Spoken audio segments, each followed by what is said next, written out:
ሰላም ጤና ይስጥልን የተከበራችሁ የአንኳር ዜና ተከታዮቻችን የዕለቱን ዋና ዜናዎች ይዘንላችሁ መተናል። አብራችሁን ቆዩ። ታዲያ ቻናላችንን ሰብስክራይብ፣ ሼር በማድረግ አብሮነታችሁ አይለየን። የዋትስአፕ አዲሱ ውሳኔ ስልክ ቁጥር ሳጋሩ መገናኘት የሚቻልበትን የዩዘር ኔም አሰራር ተጀመረ። የዋትስአፕ ባለቤት የሆነው ሜታ ኩባንያ ተጠቃሚዎች ስልክ ቁጥራቸውን ማጋራት ሳይጠበቅባቸው እርስ በራስ እንዲገናኙ በማድረግ ግላዊነትን ይበልጥ ለማሻሻል ያለመ አዲስ አሰራር ይፋ አደረገ። አስፈሪዎቹ ጀርመኖች በጊዜ ሻንጣቸውን ቆልፈው ወደ ሀገራቸው ተሰናበቱ። ለውድድሩ ከፍተኛ ግምት ከተሰጣቸውና ሜዳ ላይ አስፈሪ ተብለው ከሚፈሩት ጀርመኖች ጋር የተጋጠመችው የደቡብ አፍሪካዋ ብርቱ ሀገር ፓራጓይ ፍጹም ያልተጠበቀ ታሪክ ሰርታለች። ጨዋታው በመደበኛ የሰዓት ክልል 1-1 በሆነ እልህ አስጨራሽ አቻ ውጤት የተጠናቀቀ ሲሆን ነገሩ ወደ ፍጻሜ ቅጣት ምት ፔናልቲ አምርቶ እንደነበርም ተገልጿል። እዚህ ላይ ነበር እንግዲህ ድራማው የተከሰተው። ፓራጓይ በአንገት ለአንገት ትንንቅ ጀርመንን በፔናልቲ በማንበርከክ ወደ 16 ውጤቱ መግባቷን ስታረጋግጥ፣ ግዙፎቹ ጀርመኖች ግን ባልተጠበቀ ሁኔታ በጊዜ ሻንጣቸውን ጠቅልለው ወደ ሀገራቸው አቅንተዋልም ተብሏል። 4.5 ሚሊዮን ብር ወጪ የሆነበት ሳላያት ፊልም ተመረቀ። የሮማንቲክ ኮሜዲ ዘውግ ያለው ሳላያት የተሰኘው አዲሱ ፊልም ሰኔ 22 ቀን 2018 ዓመተ ምህረት በአዲስ አበባ ከተማ ፍላሚንጎ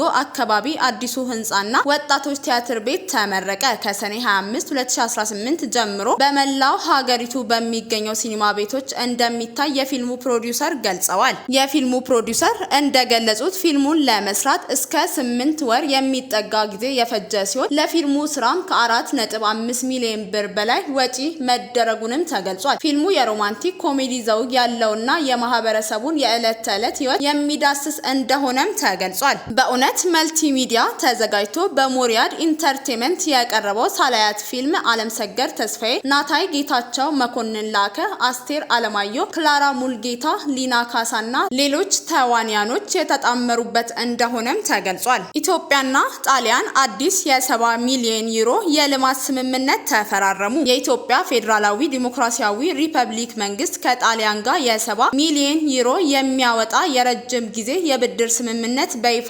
መፈራረማቸውን ተገለጸ። ይሄ ከጣሊያን ጋር የተደረገው የልማት አጋርነት የተጀመሩ ስራዎች ይበልጥ ተጠናክረውና ተፋጥነው እንዲቀጥሉ ለማድረግ ትልቅ አቅም ይፈጥራልም ተብሏል። ኢራን ከታገደባት ሀብት ውስጥ 6 ቢሊዮን ዶላር ሊለቀቅላት እንደሆነ ተገለጸ። ኢራን እንዳይንቀሳቀስ ከታገደባት 12 ቢሊዮን ዶላር ውስጥ ግማሽ ሊለቀቅላት መሆኑን የሀገሪቱ ፕሬዝዳንት ማሱድ ፓዚሺኪያ ተናገሩ።